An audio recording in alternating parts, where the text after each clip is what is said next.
ancient art of acupuncture has been used for thousands of years to enhance immunity as well as physical and emotional health. Licensed acupuncturist Joe Suda from Integris Integrated Medical Center joins us now to share the healing benefits of this ancient procedure. Joe, welcome to the show. Thank you so much for having me. You know, I don't think a lot of people in Idaho are very familiar with acupuncture, and I think of it as being something that you use for pain, but it sounds like there's a lot of other uses. Absolutely. The World Health Organization talks about 40 different disorders that acupuncture can help with. In acupuncture, there's no medicine in my needles. You're the medicine. What the needles do is coax your body back into balance. Okay. So, Joe, how does it work? Well, I use these needles, and most people think about getting the hypodermic needle, you might get in a vaccination, that sort of thing. My needles are very small. They come in sterile packets, and this one is 0.22 millimeters thick. To give you an idea about how thick that is, I've got my 1.5 inch needle here on a hemostat. It almost looks like a hair. Yeah, or a cat whisker. Yep. So it's very, very thin. Yeah. Is there much pain when it's put in? No, it sometimes is painless when it goes through the skin layer. Sometimes it feels like a mosquito bite. And what I'm looking for is not so much the sensation when it's inserted, but the sensation you get when it's in the muscle layer. When I say muscle layer, it's not necessarily deep. I'm looking for what the Chinese call the qi, your vital energy. Is going to feel like a dull sensation, fullness. Younger people might feel some movement around the point. So what is it about inserting those needles then that help to energize your body or to bring about those healing effects? Well, the Chinese say that where there's pain, there's no free flow, and where there's free flow, there's no pain. So it's the needle's job to sort of unblock any kind of stagnation and restore energy flow.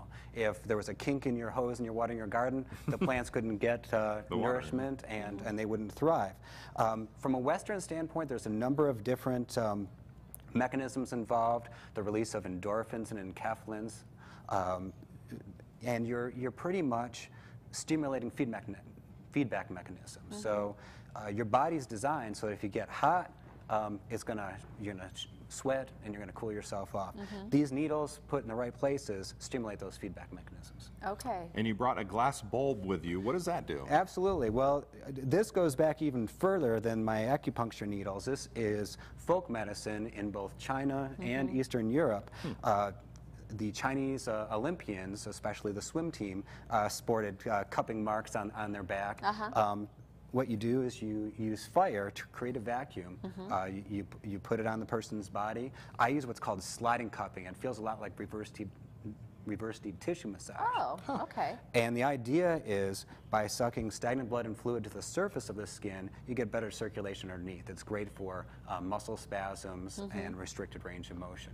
Very interesting. And you say this goes back thousands of years. Some say up to 4,000 years. I know a lot of times people are maybe unsure about some of these alternative healing methods, but this is, you know, something that has stood the test of time then. Absolutely.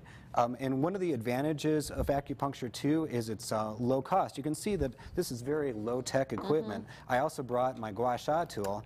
Gua sha tools are made traditionally out of buffalo horn, okay? And this is called scraping therapy in English, and the idea is, again, if there's muscle restriction or stagnation on any muscle, you scrape at about a 30-degree angle with a liniment that increases circulation and stops pain.